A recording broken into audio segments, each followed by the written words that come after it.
first day as a private nanny for the Kardashian West household, the employee handbook had one rule highlighted in red ink. It wasn't about diet, and it wasn't about paparazzi. It read, between 3 a.m. and 4 a.m., do not enter the children's wing. If you hear them crying, do not intervene. They are not distressed. They are being trained. They called it advanced sleep training. They told me it was a form of meditation to clear their developing minds. But that was a lie.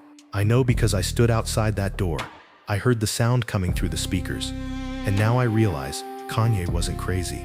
For years, the media painted him as manic, bipolar, out of control.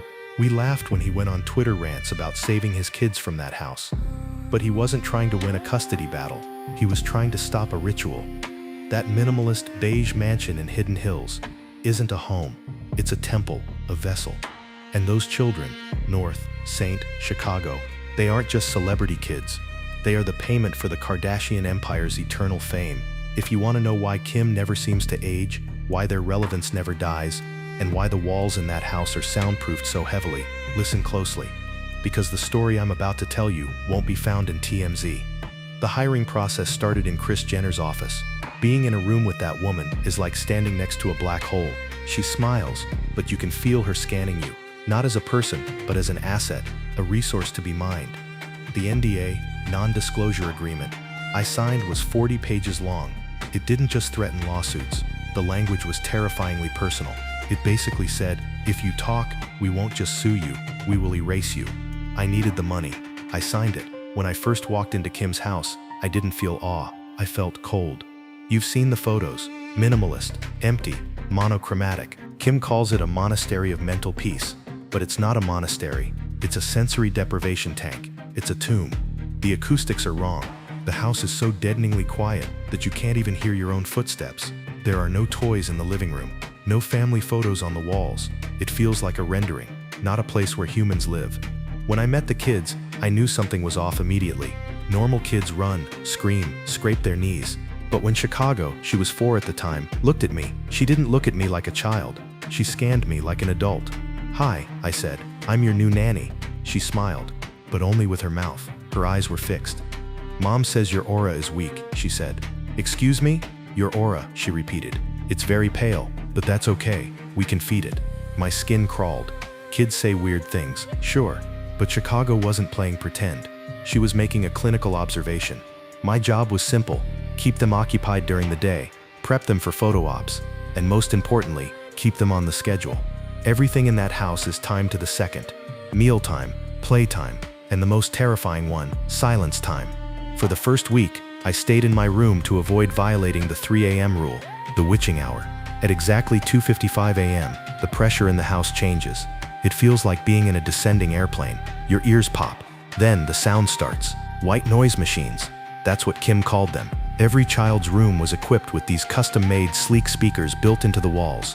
But they didn't play rain sounds or ocean waves. They played a low rhythmic hum. Thrum, thrum, a vibration you felt in your chest more than you heard with your ears. One night, I got thirsty. It was 3:15 a.m. I crept out to the kitchen. In the hallway, I saw North. She wasn't supposed to be out, but there she was, standing in the middle of the corridor. I thought she was sleepwalking. North, I whispered, sweetie, let's get you back to bed. She didn't hear me. She was facing the wall, that famous, smooth plaster beige wall. She had a piece of charcoal in her hand, probably from the fireplace, and she was drawing on it. I got closer. She wasn't drawing stick figures or rainbows. She was drawing geometry, interlocking triangles, circles within circles, and jagged, trembling lines. And she was muttering. It wasn't English. Echo, echo, Azazel, echo. I touched her shoulder. Her body was freezing cold, like she'd been standing in a meat locker. She turned to me. Her eyes, it's hard to describe. They were open, but she wasn't there. Her pupils were vibrating, and her irises, usually dark brown, flashed a momentary, sickly violet gray in the dim light.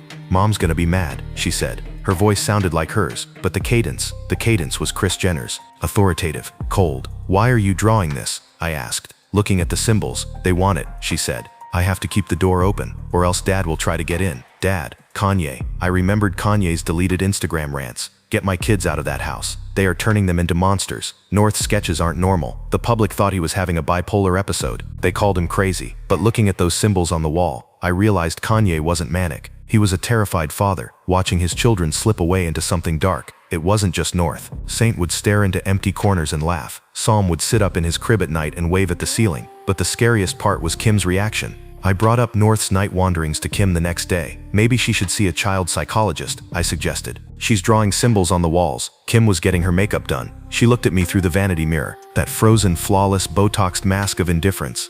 It's not symbols, Sarah, she said. It's art. North is very gifted. Kim, the drawings are disturbing. And she does it at 3 a.m. Kim put down her brush. She turned to me. They are special children, Sarah. They are chosen. Their energy is high. Sometimes, they need to be channels. Channels. That's a word you hear in cults. It means a vessel that allows spirits to enter. I didn't dare ask. Channels for what? Curiosity eventually outweighed my fear. A week later, I hid in the West Wing closet to see what actually happened during the 3 a.m. protocol. 3 a.m. hit. Lights cut. Red emergency track lighting engaged. The hum started. But this time, there was a voice underneath the hum. Kris Jenner's voice. But Kris wasn't in the house. The voice was coming from the speakers. It wasn't a lullaby. It was a mantra, a hypnotic suggestion. You are a mirror. You are a shell. Accept the light. Reflect the light. Shine for us. Feed for us. The doors to the kids' rooms opened. They walked out in single file. North in the lead, followed by Saint, Chicago, Psalm. They walked with synchronized, stiff movements. They headed toward the large locked room at the end of the hall. The staff called it Kim's archive. But when the door opened, I saw it wasn't a closet. It was a room lined entirely with mirrors, floor to ceiling, infinity reflections. In the center, a massive crystal chandelier hung low. But it wasn't emitting light. It was projecting a laser-focused beam of purple light onto the floor. The children formed a circle. They held hands. And in the mirrors, the children had no reflection. I swear to God, when I looked at the glass, I didn't see the kids. I saw tall, shadowy silhouettes standing behind where the children stood. Faceless shadow figures with elongated fingers, resting their hands on the children's shoulders, like puppeteers. North looked up into the purple light. She opened her mouth, and she mimicked the voice on the speaker. We are vessels. Fill us. This wasn't sleep training. This was a data transfer. Or a seance. The Kardashians didn't get famous by luck. They made a deal, and the price of that deal was to offer up their children's bodies as hosts for these shadow entities. I wanted to quit right then, but I was scared.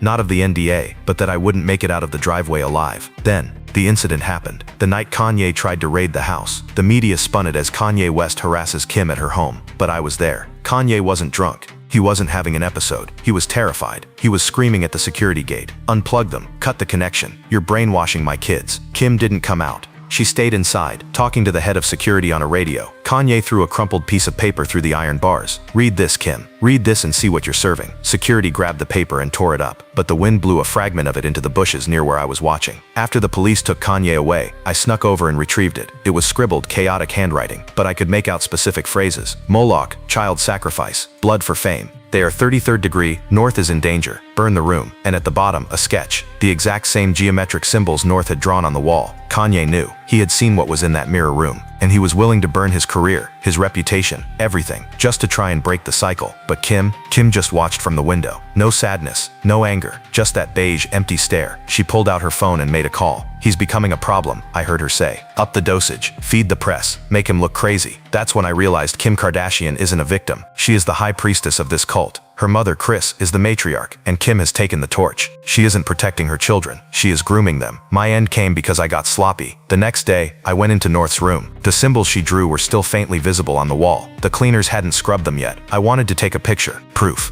I pulled out my phone. Just as I lined up the shot, I heard a voice behind me. Ice cold. The lighting is bad in here, isn't it, Sarah? I spun around. Kris Jenner was standing in the doorway. I don't know how she moved so silently. She was wearing heels, but I hadn't heard a single click on the floor. She was holding a martini glass, smiling, but it was the smile of a predator looking at a wounded rabbit. You seem very interested in the children's art, she said, stepping into the room. I was just checking if it needed to be painted over, I stammered. Kris walked up to me. She gently took the phone from my hand. She didn't even look at the screen. She tossed the phone directly into the lit fireplace. No need, she said. Your memory will be just as unreliable as that device soon enough. She leaned in. Her face was inches from mine. Her skin, it was smooth, but it looked synthetic, like plastic stretched over something hard. And in her eyes, I saw that same violet-gray glimmer I had seen in North. We don't have secrets in this family, Sarah, she whispered. We only have contracts. And you breached yours.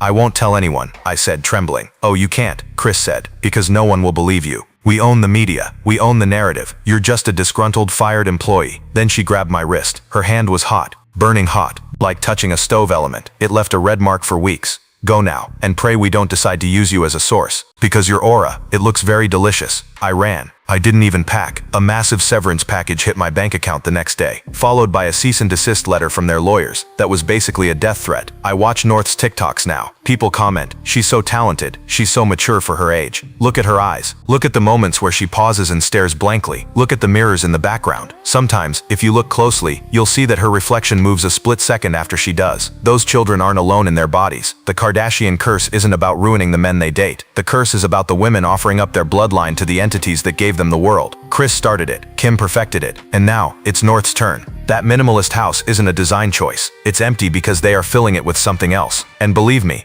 when Keeping Up with the Kardashians is finally over, the show that comes next is something none of us want to see.